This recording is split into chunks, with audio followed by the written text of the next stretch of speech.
In many ways, Rhea is Eliza's opposite. Where Eliza mimics a therapist, Rhea mimics a patient. Stylistically, Rhea is also Eliza's inverse. While Eliza practices the reflective listening of Carl Rogers and his school of client-centered therapy, Rhea takes the lead and keeps it.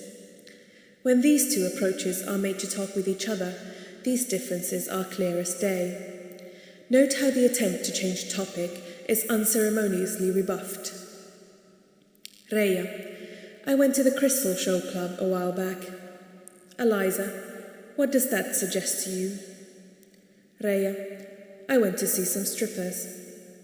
Eliza: what else would you like to discuss?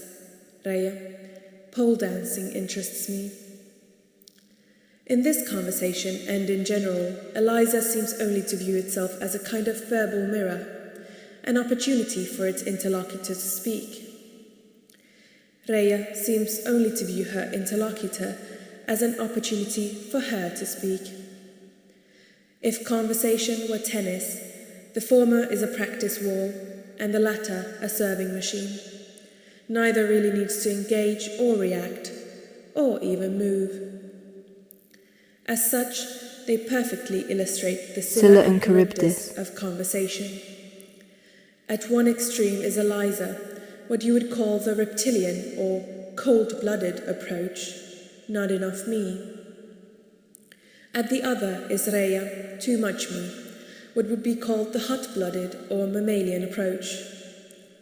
As cognitive neuroscientist Michael Gazzaniga writes, vocal communication from the chimp's point of view may just be, it's all about me, which, when you think about it, isn't all that different from many human dates.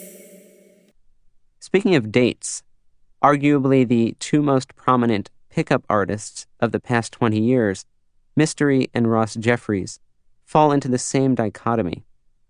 Mystery, star of The Game, as well as VH1's The Pickup Artist, was a magician in his 20s. He first learned the gift of gab as patter, a way to hold and direct a person's attention while you run them through a routine.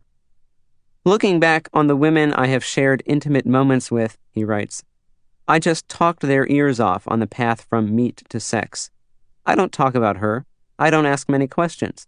I don't really expect her to have to say much at all. If she wants to join in, great, but otherwise, who cares? This is my world, and she is in it. This is the performer's relationship to his audience. At the other extreme is the therapist's relationship to his client. Ross Jeffries, arguably the most famous guru of attraction before Mystery, and allegedly the inspiration for Tom Cruise's character in Magnolia, draws his inspiration not from stage magic, but from the same field that inspired Eliza, therapy. Where Mystery speaks mostly in the first person, Jeffries speaks mostly in the second. I'm going to tell you something about yourself, he begins a conversation with one woman. You make imagery in your mind very, very vividly. You're a very vivid daydreamer. Where Mystery seems perhaps a victim of solipsism, Jeffries seems almost to induce it in others. Jeffries' approach to language comes from a controversial psychotherapeutic and linguistic system developed in the 1970s by Richard Bandler and John Grinder called Neurolinguistic Programming, or NLP.